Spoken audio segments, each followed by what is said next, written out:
معزز مکرم علماء اکرام شورائے اسلام سامعین کرام السلام علیکم ورحمۃ اللہ تعالی وبرکاتہ۔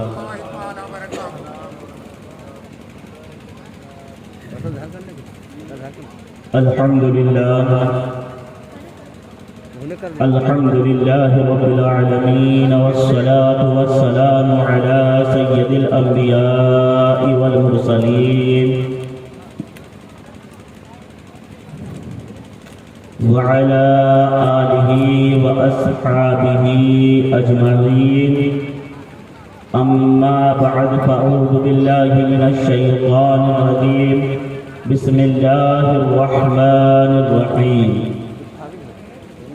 قال اللہ تبارک وتعالی فی القرآن الکریم، کل نفس ذائقۃ الموت۔ صدق اللہ المولانا العظیم وصدق رسولہ النبی الامین المکین المعین الکریم، ونحن علی ذلک لمن الشاہدین والشاکرین، والحمد للہ رب العالمین۔ آئیے عقیدت و محبت کے ساتھ بارگاہ رسالت مآب صلی اللہ علیہ وسلم میں درود شریف کا نذرانہ عقیدت بآواز بلند پیش کر لیں۔ اللہم صلی علی سیدنا شفیعنا حبیبنا نبینا مولانا محمد وبارک وسلم، صلو علیہ صلاۃ و سلام علیک یا سیدی یا رسول اللہ صلی اللہ تعالی علیہ وسلم۔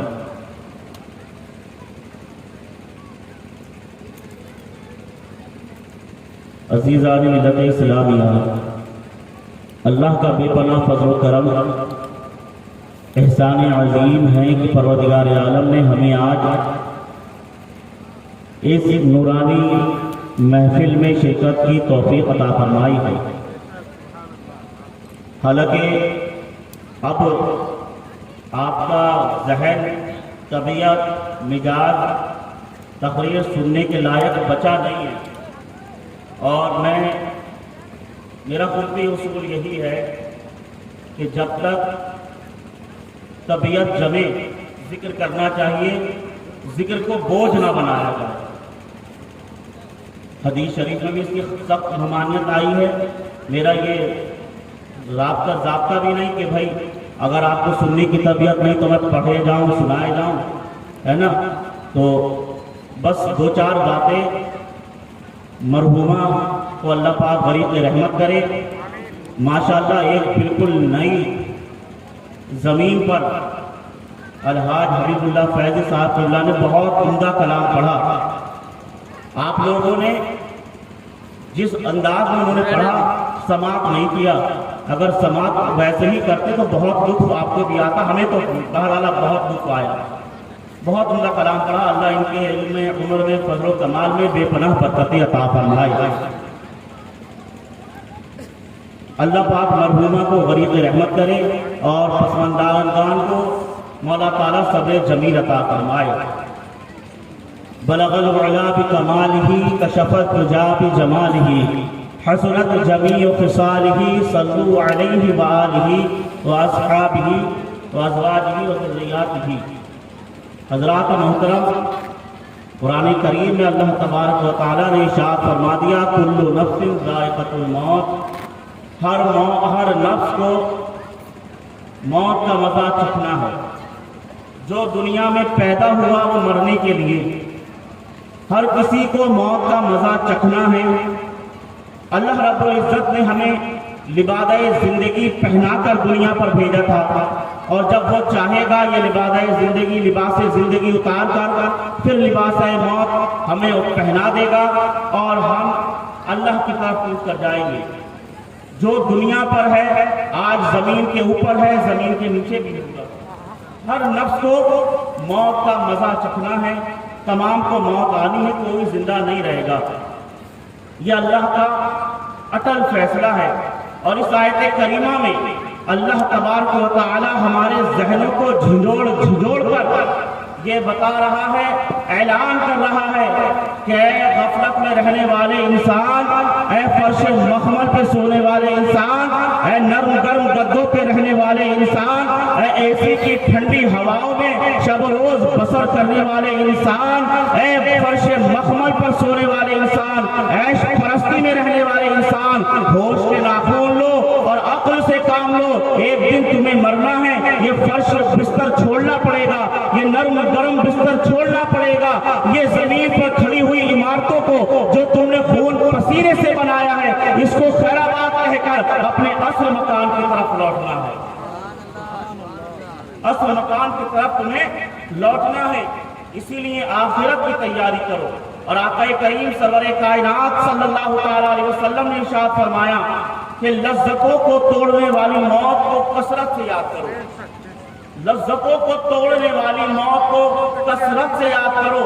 اس کا مطلب ہرگز یہ نہیں، معاذ اللہ جیسے ہمارے وہاں عورتوں کا یہ معمول ہے، مردوں کا بھی معمول ہے کہ ہمیں ذرا سی تکلیف ہوتی ہے، پریشانی ہوتی ہے، ہم کہنے لگتے ہیں اللہ میں موت دے دے، اللہ موت آ جائے، یا اللہ اس سے اچھا موت ہی آ جائے۔ ہرگز یہ معاملہ نہیں ہے، یقین جانیں یہ آپ کی زندگی اللہ کی بہت بڑی نعمت ہے۔ اللہ نے ہمیں یہ آنکھیں دی، اس کی نعمت، زبان دی، یہ اس کی نعمت، زبان میں قوت گویائی بھی دی، یہ اس کی نعمت، آنکھوں میں بینائی دی، یہ اس کی نعمت، ہاتھوں میں طاقت دی، یہ اللہ کی بہت بڑی نعمت ہے۔ اس کا شکر ادا کریں، ناشکری نہ کریں۔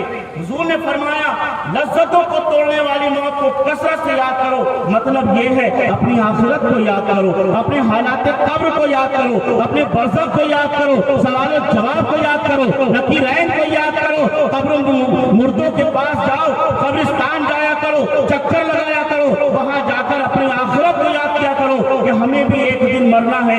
اس قبرستان میں کیسے کیسے رستم زمانہ اس قبرستان میں پڑے ہوئے ہیں، کیسے کیسے تاج شاہی پہننے والے بادشاہ اس قبرستان میں پڑے ہوئے ہیں، زمین کے نیچے دفن ہیں، ان کی ہڈیوں کا سرما بن گیا، ہڈیاں ختم ہو گئی، گوشت کھال کھال سب ختم ہو گیا، گل سڑ گئے۔ اس زمین کے اندر ایک وقت آئے گا ہمیں بھی اس زمین کے اندر جانا ہے، ہمیں بھی اس زمین کے اندر جانا ہے، تو اس آخرت کی تیاری کرو۔ حضور فرماتے ہیں لذتوں کو توڑنے والی موت کو یاد کرو، اپنی آخرت کو یاد کرو گے گناہوں سے بچ جاؤ گے، اپنی آخرت کو یاد کرو گے عیش پرستی سے بچ جاؤ گے، اپنی آخرت کو یاد کرو گے گناہوں سے بچ جاؤ گے، اپنی آخرت کو یاد کرو گے دنیا کی رنگینیوں سے بچ جاؤ گے۔ جب اپنی آخرت کو یاد کرو گے تو بارگاہ خداوندی میں کھڑے ہوگے، سر پر سجود ہوگے اور اللہ کے رسول کی اطاعت فرما برداری میں لگ جاؤ گے۔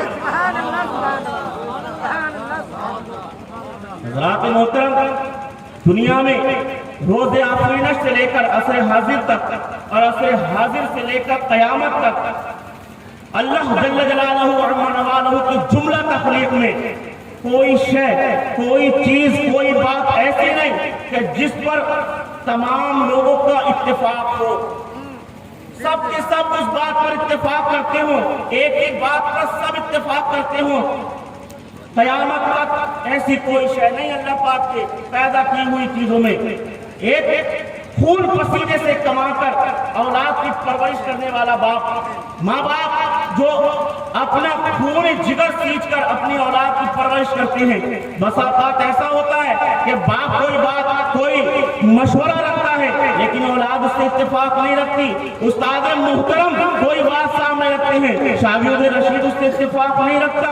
بس اوقات ایسا ہوتا ہے انسان خود اپنی بات سے اتفاق نہیں رکھتا، وہ سوچتا اگر میں نے یہ نہیں کیا ہوتا تو یہ کام ایسے ہو جاتا، ایسا نہیں سوچا ہوتا یہ ایسے ہو جاتا۔ حق تو یہ ہے ایک خدا، ایک رسول، ایک قرآن ہونے کے باوجود اللہ رب العزت کی وحدانیت و الوہیت سے اختلاف، انبیاء و مرسلین کی نبوت و رسالت سے اختلاف، اولیاء کرام کی ولایت و کرامات سے اختلاف، ائمہ مجتہدین کی اجتہاد و بیانات سے اختلاف، ایک خدا، ایک رسول، ایک قرآن ہونے کے باوجود مسائل میں اختلاف، فضائل میں اختلاف، عقائد میں اختلاف۔ علامہ اقبال نے کیا ہی خوب کہا تھا کہ منفعت ایک ہے، اس قوم کی نقصان بھی ایک ہی سب کا خدا، دین بھی ایمان بھی ایک، حرم پاک بھی، اللہ بھی، قرآن بھی ایک، کچھ بڑی بات بھی ہوتے یہ مسلمان بھی ایک، یوں تو سید بھی ہو، مرزا بھی ہو، افغان بھی ہو، تم سبھی کچھ ہو، بتاؤ تو مسلمان۔